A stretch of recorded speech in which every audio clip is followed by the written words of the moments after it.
Hello बच्चों, कैसे हो आप लोग। आज के लेक्चर में हम लोग वैन डेर वाल्स इक्वेशन के बारे में जानने वाले हैं। पिछले लेक्चर में हम लोगों ने रियल गैस के बारे में जाना था। रियल गैस का ही ये एक्सटेंडेड पार्ट है। जिस तरह से हम लोग आइडियल गैस के लिए ideal gas equation PV = nRT इस्तेमाल करते हैं, उसी तरह से रियल गैस के लिए हम लोग वैन डेर वाल्स इक्वेशन इस्तेमाल करते हैं।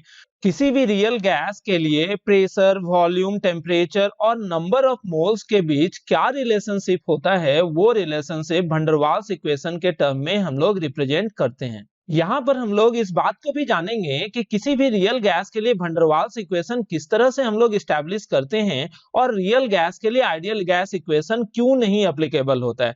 दरअसल van der Waals equation ideal gas equation में ही कुछ करेक्शन करके हम लोग प्राप्त करते हैं। इस लेक्चर को देखने के पहले आप लोग पिछला लेक्चर जो कि रियल गैस पर आधारित है वो जरूर देख लें, जो कि आई बटन में यहाँ पर शो कर रहा है। तो चलो बच्चों, हम लोग शुरू करते हैं वैन डेर वाल्स इक्वेशन। तो बच्चों, जैसा कि हम लोग जानते हैं van der Waals equation ideal gas equation के ही करेक्शन के बाद प्राप्त होता है। करेक्शन की जरूरत क्यों? Due to the two wrong assumptions in kinetic theory of gases. Kinetic theory of gas में हम लोग आइडियल गैस के लिए दो रॉन्ग एजम्पशंस माने थे। पहला रॉन्ग एजम्पशन था there is no intermolecular force of attraction in between the gaseous molecules, और दूसरा रॉन्ग एजम्पशन था volume of the gaseous molecule is negligibly small। लेकिन सच्चाई ये होती है कि रियल गैस में हर एक गैसियस मॉलिक्यूल के बीच कुछ ना कुछ अट्रैक्शन होता है और हर एक गैसियस मॉलिक्यूल का कुछ ना कुछ वॉल्यूम भी होता है। पर इस वजह से real gas ideal gas behaviour से डेविएट करता है, यानी कि वो PV = nRT वाले इक्वेशन को फॉलो नहीं करता है। तो हम लोग यहाँ पर वैन डेर वाल्स इक्वेशन प्राप्त करते हैं दो करेक्शन के बाद। तो हम लोग एक एक करके दोनों करेक्शन को देख लेते हैं। सबसे पहला करेक्शन होता है प्रेशर करेक्शन। और प्रेशर करेक्शन की जरूरत क्यों होती है? Due to the first wrong assumptions in kinetic theory of gases. और पहला रॉन्ग एजम्पशन ये था कि there is no intermolecular force of attraction in between the gaseous molecule. आप सोचो कि अगर गैसियस मॉलिक्यूल के बीच कोई इंटरमॉलिक्यूलर फोर्स ऑफ अट्रैक्शन नहीं रहेगा तो gaseous molecule wall of the container से ज्यादा फोर्स से टकराएगा, तब के जब गैसियस मॉलिक्यूल में कुछ ना कुछ फोर्स ऑफ अट्रैक्शन रहेगा, जैसा कि रियल गैस में मौजूद होता है। रियल गैस में इंटरमॉलिक्यूलर फोर्स ऑफ अट्रैक्शन होने के वजह से गैसियस मॉलिक्यूल उतना मजबूत collision wall of the container से नहीं बना पाता है जैसा कि आइडियल गैस में होता है, जिस वजह से हम लोग जो प्रेशर ऑब्जर्व करते हैं वो प्रेशर आइडियल गैस के रेस्पेक्ट में कम होता है। और इस वजह से प्रेशर करेक्शन में हम लोगों को सम प्रेशर ऐड करना होता है। इस बात को बारीकी से समझना है और देखना है।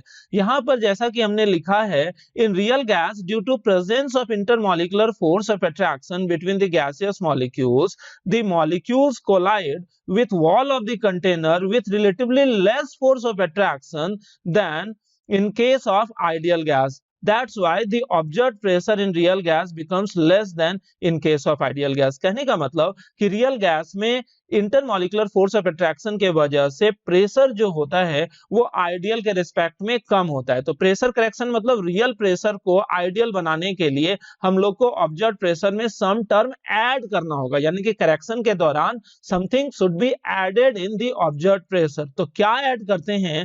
तो वैन डेर वाल्स अपने एक्सपेरिमेंट के बाद पता किया कि जो आइडियल प्रेशर होगा वो ऑब्जर्व प्रेशर में AN²/V² को ऐड करके हम लोग प्राप्त कर सकते हैं। तो ये जो AN²/V² है, this is actually pressure correction. Okay student, यहाँ पर P आइडियल जो है ये रियल प्रेशर नहीं है, ये आइडियल प्रेशर है कि अगर रियल गैस आइडियल की तरह काम करे तो उसका प्रेशर ये होगा। रियल प्रेशर ये है जो कि यहाँ पर हम लोगों ने P से दर्शाया हुआ है, यानी कि एक्सपेरिमेंट के दौरान हम लोग जो प्रेशर ऑब्जर्व करेंगे वो यहाँ पर पुट डाउन करेंगे। N is number of moles, V is volume of the gas, और A जो है this is actually van der Waals constant, जो कि यहाँ पर हम लोग लिख रहे हैं नीचे में। ओके स्टूडेंट, तो P इज ऑब्जर्व्ड और real pressure, n is number of moles, b is volume of gas और a जो है यहाँ पर this is van der Waals constant. हम लोगों को देखना होता है what is significance of a का क्या क्या खासियत बनता है। a actually represent the extent of intermolecular force of attraction between the gaseous molecule, यानी कि गैसियस मॉलिक्यूल के बीच अगर फोर्स ऑफ अट्रैक्शन ज्यादा होगा तो a का वैल्यू भी ज्यादा होगा, और इंटरमॉलिक्यूलर फोर्स ऑफ अट्रैक्शन कम होगा तो a का वैल्यू भी कम होगा। यहाँ पर A जो है इंटरमॉलिक्यूलर फोर्स ऑफ अट्रैक्शन के डायरेक्टली प्रोपोर्शनल होता है। जैसे कि हम लोग यहाँ पर एग्जांपल के रूप में दो चार गैसेस दिखा रहे हैं, helium, hydrogen, nitrogen, oxygen, carbon monoxide, CH4, CO2, HCl, NH3। तो आप गौर करो इन सारे गैसेस में intermolecular force of attraction ammonia में ज्यादा होता है, क्योंकि यहाँ पर हाइड्रोजन बॉन्ड है, यहाँ पर आपका डाइपोल डाइपोल इंटरेक्शन, और ये सबों में van der Waals force of attraction है। और van der Waals force of attraction size of the molecule पर डिपेंड करता है। तो साइज इधर ज्यादा होते जा रहे हैं तो van der Waals force of attraction ज्यादा, उससे ज्यादा होता है डाइपोल डाइपोल इंटरेक्शन, और सबसे ज्यादा intermolecular force of attraction hydrogen bond का होता है। तो इंटरमॉलिक्यूलर फोर्स ऑफ अट्रैक्शन चूंकि इधर बढ़ा तो ए का वैल्यू भी बढ़ेगा। तो ये काफी आसान बन जाता है, अगर आपको केमिकल बॉन्डिंग का कॉन्सेप्ट पता है तो ए का वैल्यू आप लोग खुद से रिलेट कर सकते हो कि किस गैस का ज्यादा होगा और किस गैस का कम होगा।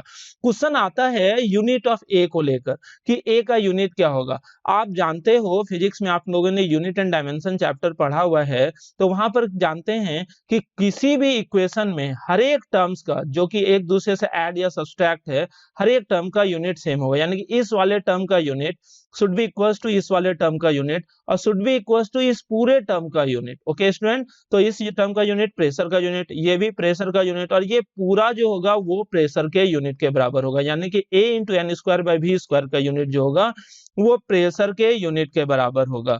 यानी कि unit of N square by V square is equal to unit of pressure, और यूनिट ऑफ प्रेशर के जगह हम लोग अगर एटीएम पुट कर दें तो यहाँ पर क्या लिखेंगे, unit of A into number of mole का स्क्वायर डिवाइडेड बाय वॉल्यूम के जगह लीटर का स्क्वायर। तो इन सबों को इस साइड अगर हम लोग पुट कर दें तो unit of A is equal to ATM, ये लीटर स्क्वायर इधर गया तो ATM litre square, mole square नीचे आया तो मोल पर लीटर स्क्वायर। ओके स्टूडेंट, और ये याद करने की जरूरत नहीं है, आप चाहो तो खुद से भी निकाल लेते हो। तो ये जो देखा स्टूडेंट हम लोगों ने ये प्रेशर करेक्शन था।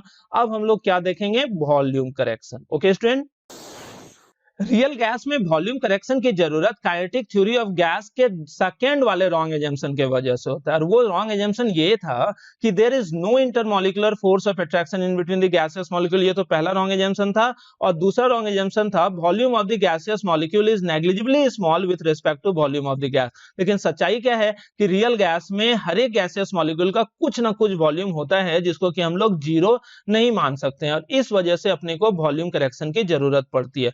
होता क्या है कि आइडियल गैस जब मानते हैं और आइडियल गैस इक्वेशन की इस्तेमाल जब हम लोग करते हैं तो आइडियल गैस में volume of the gaseous molecule हम लोग नेग्लिजिबल मानते हैं। इसलिए किसी पर्टिकुलर मॉलिक्यूल को कितना स्पेस, कितना फ्री स्पेस मिलता है मूव करने के लिए, क्योंकि बाकी सारे मॉलिक्यूल को हम लोग नेग्लिजिबल मान लेते हैं। अगर किसी एक पर्टिकुलर मॉलिक्यूल को कंसीडर करें तो उस पर्टिकुलर मॉलिक्यूल के मूवमेंट के लिए टोटल स्पेस अवेलेबल है, यानी कि टोटल वॉल्यूम अवेलेबल है, यानी कि फ्री स्पेस जो होगा वो वॉल्यूम ऑब्जर्व के बराबर होगा। लेकिन रियल गैस में बच्चों क्या हो जाएगा, रियल गैस में अगर हर एक मॉलिक्यूल एप्रिसिएबल जगह छेकेगा तो किसी पर्टिकुलर मॉलिक्यूल के मूवमेंट के लिए टोटल वॉल्यूम अवेलेबल नहीं होगा। टोटल वॉल्यूम में एक्सक्लूड करना होगा बाकी सारे मॉलिक्यूल के वॉल्यूम को, यानी कि जो हम लोग ऑब्जर्व वॉल्यूम करेंगे रियल गैस में उससे कम वॉल्यूम उपलब्ध होगा free space for the movement of a particular molecule, and that can be determined by excluding the volume of all other molecules. Okay student, वही कुछ हमने यहाँ पर लिख रखा है, in real gas the gaseous molecule occupies some volume, that's why space for free movement of any particular gaseous molecule is less than the observed volume of the gas. Due to this reason, during volume correction, to make the volume ideal, some term is subtracted in observed volume. तो याद कर लो बच्चों कि volume correction के दौरान something should be extracted in observed volume, and pressure correction के दौरान something should be added into observed pressure. Okay student, तो यहाँ वॉल्यूम में हम लोग क्या करेक्शन करते हैं, तो ideal volume is equals to v minus N B. ये क्या दर्शा रहा है कि आइडियल वॉल्यूम, यानी कि अगर हम लोग वॉल्यूम को आइडियल बनाए, किसको, ये ऑब्जर्व्ड वॉल्यूम जिसको कि रियल वॉल्यूम भी हम लोग बोलेंगे, तो उसमें समथिंग सब्सट्रैक्ट करना होगा, कितना, तो n इंटू बी, ये पूछा जाएगा कहां से आया, तो ये भंडरवाल ने ये सारा टर्म निकाल कर दिया है एक्सपेरिमेंटली। ओके, तो यहाँ n जो है this is number of moles और b is also van der Waals constant. Okay, और वही सारा कुछ हम लोगों ने यहाँ पर लिख रखा है। यहाँ पर ये v जो है दिस इज ऑब्जर्व्ड और real volume, n is number of moles of the gas और b जो है दिस इज भंडरवाल्स कांस्टेंट। तो यहाँ पर भी क्वेश्चन पूछा जाता है what is the significance of b। तो आप लोग जानो कि जिस तरह से a रिप्रेजेंट करता था intermolecular force of attraction between the gaseous molecule, b represent करता है volume occupied by the gaseous molecule, और इसे हम लोग एक्सक्लूडेड वॉल्यूम भी बोलते हैं क्योंकि ऑब्जर्व्ड वॉल्यूम में इस वॉल्यूम को सब्सट्रैक्ट करना होता है। तो b is actually equals to 4 into 4/3 pi r cube into n naught। ये एक मोल गैस के लिए b का वैल्यू है। तो आप जानो एक मॉलिक्यूल का वॉल्यूम कितना होगा 4/3 pi r cube if r is the volume of radius of gaseous molecule and naught is Avogadro's constant। और ये जो 4 है 4 से क्यों मल्टीप्लाई कर दिया गया, क्योंकि होता क्या है कि हर एक molecule during movement vibrate about their own position या एक कुछ डेफिनेट एम्पलीट्यूड के साथ वो वाइब्रेट करता है, जिस वजह से एक्सक्लूडेड वॉल्यूम जो होता है किसी भी गैसियस मॉलिक्यूल का वो उसके एक्चुअल वॉल्यूम से 4 गुना पाया जाता है। ओके स्टूडेंट, तो इस वजह से b बराबर 4 into 4/3 pi r cube into n naught के बराबर होता है, जहां पर कि r जो है this is radius of the gaseous molecule और n naught जो है this is Avogadro's constant. Okay student, अब क्वेश्चन जो पूछा जाता है वो b के यूनिट के बारे में पूछा जाता है। यहाँ पर भी हम लोग यूनिट एंड डायमेंशन के उसी कॉन्सेप्ट को इस्तेमाल करते हैं जिस कॉन्सेप्ट के अनुसार किसी इक्वेशन में हर एक टर्म जो कि एक दूसरे से ऐड या सब्सट्रैक्ट हो रहा है उन सबों का यूनिट सेम होता है। यहाँ पर इस इक्वेशन में v आइडियल का यूनिट v के यूनिट के बराबर और nb के यूनिट के बराबर होगा, यानी कि इसका यूनिट बराबर इसका यूनिट बराबर इस टोटल का यूनिट, यानी कि nb बराबर यूनिट ऑफ nb बराबर unit of volume. Okay student, और वही सब कुछ यहाँ पर रिप्रेजेंट किया गया है। Unit of nb is equals to unit of v, तो यूनिट ऑफ b जो होगा unit of b into n का जगह मोल और यूनिट ऑफ वॉल्यूम कितना होगा लीटर, तो मोल को इस साइड कर देंगे तो unit of b should be equals two litre पर मोल। ओके स्टूडेंट, तो इसे हम लोग याद भी कर लेते हैं। कभी कभी ये भी क्वेश्चन पूछा जाता है कि unit of a divided by unit of b क्या होगा, तो यूनिट ऑफ a हम लोगों ने पिछले मिनटों में निकाला था, that is ATM litre square पर मोल स्क्वायर, और unit of b is litre पर मोल। तो इन दोनों को जैसे हम लोग कट आउट करेंगे तो unit of a divided by unit of b will becomes equals to ATM litre पर मोल आ जाएगा। ओके स्टूडेंट, तो स्टूडेंट हम लोगों को पता है कि Pv इक्वल्स टू nRT होता है, और Pv इक्वल्स टू nRT वाला इक्वेशन तब ले सकते हैं जब P जो है वो आइडियल हो, V जो है वो भी आइडियल हो। तो यहाँ पर हम लोगों ने आइडियल प्रेशर करेक्शन के बाद निकाल रखा है P plus an square by v square, और V आइडियल बराबर V minus nb equals to nRT। तो ये जो इक्वेशन हम लोगों को मिला इसे ही हम लोग भंडरवाल्स इक्वेशन बोलते हैं, और ये भंडरवाल्स इक्वेशन हम लोग रियल गैस के लिए इस्तेमाल करते हैं। और ये काफी आसान है, इसे 2 मिनट लेके अभी के अभी आप लोग याद कर लो। P plus an square by v square into v minus nb is equals to nRT, और मेरे हिसाब से याद हो चुका होगा आप लोगों को। ओके स्टूडेंट, यदि हम लोग एक मोल गैस के लिए गौर करें तो n के जगह अगर हम लोग 1 पुट कर देते हैं तो यहाँ पर क्या आ जाएगा P plus a by v square. Okay, n के जगह 1 तो b माइनस b, और n के जगह 1 तो इज इक्वल्स टू RT। तो for 1 mole of the gas P plus a by v square into v minus b is equals to RT, ये भंडरवाल्स equation बन जाता है एक मोल गैस के लिए। तो बच्चों भंडरवाल्स इक्वेशन पर आधारित जितने भी क्वेश्चंस आते हैं किसी भी लेवल के एग्जाम में वो सारा का सारा यहां तक के कॉन्सेप्ट के बाद बन जाता है, लेकिन हम लोग आईआईटी एडवांस के लिए कुछ एडिशनल कॉन्सेप्ट को देख लेते हैं जो कि एक क्वेश्चंस को किसी भी बुक, किसी भी क्वेश्चन, किसी भी असाइनमेंट के क्वेश्चंस को आप लोग बना सकते हो। यहाँ पर थोड़ा स्ट्रेसफुल हो सकता है, लेकिन आप लोगों को ये वाला हिस्सा जरूर देखना चाहिए, क्योंकि इस वाले हिस्से के बाद आप लोग आईआईटी एडवांस के हर एक क्वेश्चंस को अटेम्प्ट करने में सक्षम रहोगे। ओके स्टूडेंट, तो चलो शुरू करते हैं। ये हायर ऑर्डर थिंकिंग है भंडरवाल्स इक्वेशन को ही लेकर। तो यहाँ पर एक एक केस के रूप में हमने यहाँ पर समझाया है। तो केस 1 में इफ प्रेशर इज वेरी लो, आप लोग ध्यान से समझना, काफी आसान है, बहुत मुश्किल नहीं है। If pressure is very low then volume becomes very large. आप सोचो कोई भी गैस का अगर प्रेशर बहुत कम कर दोगे तो ऑब्वियस सी बात है वॉल्यूम बहुत बड़ा हो जाएगा। तो गैस का वॉल्यूम जैसे बहुत बड़ा होगा तो गैसियस मॉलिक्यूल का वॉल्यूम टोटल वॉल्यूम के रेस्पेक्ट में नेग्लिजिबल, यानी कि बी को हम लोग नेग्लेक्ट कर सकते हैं। यानी कि आप लोग याद भी कर लो, प्रेशर अगर बहुत कम हो तो वॉल्यूम चूंकि बहुत ज्यादा हो जाएगा, तो बी यानी कि एक्सक्लूडेड वॉल्यूम टोटल वॉल्यूम के रेस्पेक्ट में नेग्लिजिबल, तो v minus B is approx equals to B. तो एक मोल गैस के लिए अभी हम लोगों ने देखा था p plus A by V square into V minus B is equals to R T, तो v माइनस बी के जगह हम लोगों ने v रख दिया, तो ये equation van der Waals equation अब ऐसा हो गया। अब इससे मल्टीप्लाई कर देते हैं, तो P V is equals to A और भी कट गया, तो a by V is equals to R T, तो P V by R T, इस आर टी को इधर हम लोग ले आए, P V by R T is equals to A by R T भी इज इक्वल्स टू 1। अब a by R T V को हम लोग इस साइड अगर ले आ जाते हैं तो अपनों को क्या मिला, P V by R T is equals to 1 minus A by R T. और आप लोग जानते हो compressibility factor is equals to Z is equals to P V by N R T. एक मोल गैस के लिए P V by R T होता है, और P V by R T की जगह हम लोग क्या रख सकते हैं, capital Z means compressibility factor. तो यानी कि वेरी लो प्रेशर पर compressibility factor for any real gas will becomes equals to 1 minus A by R T B. ये बहुत इंपॉर्टेंट क्वेश्चन बनता है ऑब्जेक्टिव में। ओके स्टूडेंट, अब हम लोग दूसरे केस को लेकर चलते हैं। A pressure is very high, यदि प्रेशर बहुत ज्यादा हो तो उस परिस्थिति में P is very large then A by V square, तो उस स्थिति में A बाई वी स्क्वायर को हम लोग नेग्लेक्ट कर सकते हैं P के रेस्पेक्ट में, तो P plus A by V square will becomes approx equals to P। तो वैन डर वाल्स इक्वेशन एक मोल गैस के लिए क्या था बच्चों, आप लोग याद करो, P plus A by V square into V minus B is equals to R T.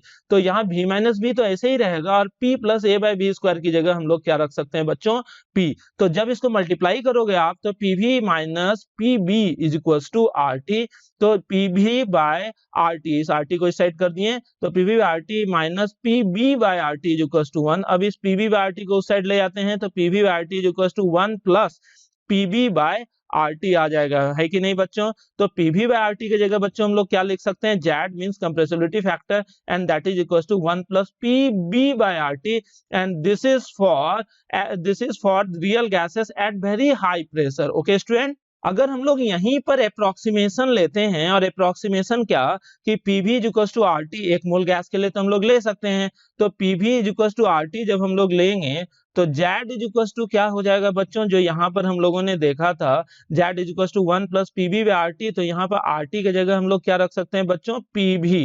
तो RT की जगह जैसे हम लोग PV रख देंगे तो Z is equals to 1 plus PB by PV, तो PP कट जाएगा, तो बच्चों Z is equals to 1 plus B by VB हो जाएगा एट वेरी हाई प्रेशर। अब हम लोग तीसरे केस की तरफ बढ़ते हैं। If gaseous molecules are present with very low molar mass, यदि मोलर मास बहुत कम है, आप सोच के देखो, अगर अभी कुछ देर पहले मैंने बोला था van der Waals force of attraction depend करता है किस बात पर, in size of the molecule. तो मोलर मास अगर किसी गैस का बहुत कम है तो साइज भी बहुत कम होगा, साइज कम होगा तो van der Waals force of attraction बहुत कम होगा, और जैसे van der Waals force of attraction कम होगा तो क्या होगा, A का वैल्यू बहुत कम हो जाएगा, तो A will becomes very small then P, so that A by V square also will becomes very smaller then P। तो P plus A by V square की जगह यहाँ पर भी हम लोग P ले सकते हैं, जैसा कि अभी पिछले केस हम जहां पर की हाई प्रेशर की बात थी वहां पर हम लोगों ने लिया था, तो यहाँ पर भी P into V minus B is equal to R T, क्योंकि P plus A by V square की जगह हम लोग क्या रख दिया, P। तो जब इसको भी कट कुट करेंगे तो अपने को क्या मिलेगा, Z is equal to 1 plus PB by RT, और यहाँ पर भी अप्रोक्सीमेशन लेके RT की जगह जैसे हम लोग PV रख लेंगे तो यहाँ पर Z is equal to 1 plus B by V आ जाएगा बच्चों, कि सही है नहीं। तो यहाँ पर बच्चों हम लोगों ने तीन अलग अलग केस को देखा जहां पर कि हम लोगों ने कंप्रेसिबिलिटी फैक्टर निकाला अलग अलग केस में किसी भी रियल गैस के लिए। इन तीनों को आप लोग एक जगह नोट डाउन करके रखना, ये बहुत इंपॉर्टेंट क्वेश्चन, और मैक्सिमम क्वेश्चन जो IIT एडवांस के मिलेंगे आपको इसी कॉन्सेप्ट पर आधारित मिलेंगे। एक दो क्वेश्चन हम लोग भी कर लेते हैं, ये बहुत ही कॉमन क्वेश्चन है, इस क्वेश्चन को करना चाहिए। One way of writing the equation of state for real gas is PV plus PV is equals to RT plus 1 RT into 1 plus B by B, यहाँ कैपिटल B लिखा हुआ है plus dot dot dot dot, where B is constant, derive an approximate expression for B in terms of van der Waals constant A and B। Okay student, तो यहाँ पर question को हम लोग कैसे बनाते हैं, दरअसल ये आप लोग जान लो, ये जो इक्वेशन हम लोगों ने यहाँ लिखा है ना, PV is equals to RT into 1 plus B by B plus something something, this is virial equation. Virial नाम का एक साइंटिस्ट था, तो उन्होंने ये इक्वेशन डिराइव किया था, इस वजह से इस इक्वेशन को हम लोग नाम दे देते हैं virial equation. This is equation of state for